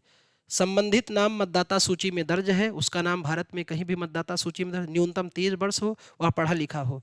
तो लोकसभा सांसद बनने की अर्हता क्या होनी चाहिए? ठीक है, तो पहला क्या है कि संबंधित राज्य की मतदाता सूची में नाम दर्ज हो। दूसरा क्या कह रहा है प्यारे साथी? तो दूसरा ध्यान से देखना, दूसरा कह रहा है कि उसका नाम भारत में कहीं मतदाता सूची में दर्ज होना चाहिए, ये अर्हता हो। ठीक है, बाकी लोकसभा सदस्य बनने की उम्र कितनी होनी चाहिए? 25 वर्ष। ठीक, साधारण विधेयक सदन में पहले प्रस्तुत किया जाएगा। किस सदन में? लोकसभा, राज्यसभा, किसी भी सदन। तो किसी भी सदन। सदन कितने हैं? 2, लोकसभा या राज्यसभा। ठीक, भारत में प्रधानमंत्री की नियुक्ति कौन करता है? खूब जानते हो आप, राष्ट्रपति के द्वारा किया जाता है ना इनकी नियुक्ति। में से किस राज्य में राष्ट्रीय सुरक्षा अधिनियम का विस्तार नहीं है? तो पहले जम्मू कश्मीर में नहीं था, है ना, अब तो हो गया है, लेकिन पहले उस समय जिस समय सवाल आया था उस समय नहीं था। किस जाति को अनुसूचित जाति की श्रेणी में अधिसूचित करने का अधिकार किसको है? संसद, विधानसभा, राष्ट्रपति, सर्वोच्च न्यायालय। तो राष्ट्रपति को है अनुच्छेद 341 और अनुच्छेद 342 के तहत किसी भी वर्ग को एससी में रखने का अधिकार किसके पास है, या किसी क्षेत्र को एससी का क्षेत्र घोषित कर सकता है, इनके लिए प्रशासनिक व्यवस्था, ये सब काम करने का पावर किसके पास है? राष्ट्रपति के पास है। भारत के केंद्रीय मंत्रिपरिषद किसके प्रति उत्तरदायी होती है? राष्ट्रपति के प्रति, प्रधानमंत्री, लोकसभा, सर्वोच्च न्यायालय। तो लोकसभा के प्रति उत्तरदायी होती है। आपको लग रहा होगा इतना तेजी से फटाफट सीरीज साहब का ही चला रहे हो, इसलिए क्योंकि इसमें बहुत लंबे ना काफ़ी सवाल थे जिनको इस सेशन में हमें पूरा करना था, और पूरा इसलिए करना ताकि इसका पार्ट 2 भी आपके लिए मैं लेकर हाजिर हूँ। और इस तरह से जब प्रीवियस ईयर पूरा हम लोग मांझ लेंगे तो आपको फाउंडेशन बैच में जब थ्योरी क्लास खूब बढ़िया समझ में आएगी, और ये सीरीज भी देखोगे तो और आनंद आ जाएगा। ठीक। भारत के राष्ट्रपति को हटाने की प्रक्रिया क्या है? संसद में महाभियोग, प्रधानमंत्री द्वारा महाभियोग, राष्ट्रपति द्वारा, है ना। तो संसद में महाभियोग, महाभियोग पर भी मैंने पूरा डिटेल से आपको बताया है। महाभियोग की प्रक्रिया का जिक्र अनुच्छेद 61 में है, और महाभियोग कहाँ से आया है? अमेरिका के संविधान से। कैसे चलता है, सारी बातें हमने वहाँ की है। राज्यसभा में भारत के राष्ट्रपति कितने सदस्य मनोनीत करते हैं? 2, 8, 10, 12। 12 सदस्य को मनोनीत किया जाता है। कितने क्षेत्रों में? 4 क्षेत्रों में, जो लब्धि हो, कला साहित्य, विज्ञान और समाज सेवा। इन 4 क्षेत्रों में विशेष योगदान देने वाले व्यक्तियों को मनोनीत किया जाता है। अगले सवाल पर बढ़ते हैं। राष्ट्रीय सुरक्षा दायित्व किनके ऊपर होता है? ऑप्शन है राष्ट्रपति, प्रधानमंत्री, मंत्रिपरिषद, कैबिनेट मंत्री। तो ये सब पूरी जिम्मेदारी किसके ऊपर है? राष्ट्राध्यक्ष के ऊपर हमारे होती है, राष्ट्रपति के ऊपर। भारत का उपराष्ट्रपति निर्वाचित होने का पात्र तभी होगा जब भारत का नागरिक हो, 35 वर्ष की आयु पूरा कर चुका हो, राज्यसभा सदस्य निर्वाचित होने के लिए अहर हो, उपयुक्त में से सभी। तो बिल्कुल सही ऑप्शन है कि ये सभी शर्तें जो हैं वो तय कर रही हैं उपराष्ट्रपति बनने के लिए। और इस सेशन का आखिरी सवाल है ना, इसके बाद अगले टॉपिक पर फिर मिलते हैं हम लोग। भारत के संविधान के अनुच्छेद 54 के अनुसार राष्ट्रपति के निर्वाचन ऐसे निर्वाचक गण करेंगे जिसमें संसद के दोनों सदनों के निर्वाचित सदस्य होंगे, सही है। राज्य विधानसभाओं के निर्वाचित सदस्य होंगे, सही है। तो फिर दोनों सही है। ठीक। सेशन कैसा लगा कमेंट करके जरूर बताना। मिलते हैं अगले सेशन पे, और भी जबरदस्त सेशन आपके लिए लेकर आ रहे हैं। और आनंद तो तब आने वाला है जब हम लोग बिल्कुल इस पर फाउंडेशन बैच निःशुल्क आपके लिए थ्योरी क्लास लेकर के हाजिर होने वाले हैं। तो मिलते हैं एक और क्लास में। तब तक मस्त रहो, मुस्कुराते रहो, पढ़ते रहो, और अपने लक्ष्य के प्राप्ति तक रुको नहीं। शिक्षा ही एक उपागम है जो आपके जीवन को, आपके परिवार के, आपके सारे कर्मों को, जैसा भी रहा हो, सबको बदल सकता है एक झटके में। वो कौन है? शिक्षा। ठीक है। और शिक्षा से ही आप एक नया मुकाम हासिल कर सकते हैं। तो मिलते हैं अगले क्लास पे, तब तक के लिए धन्यवाद।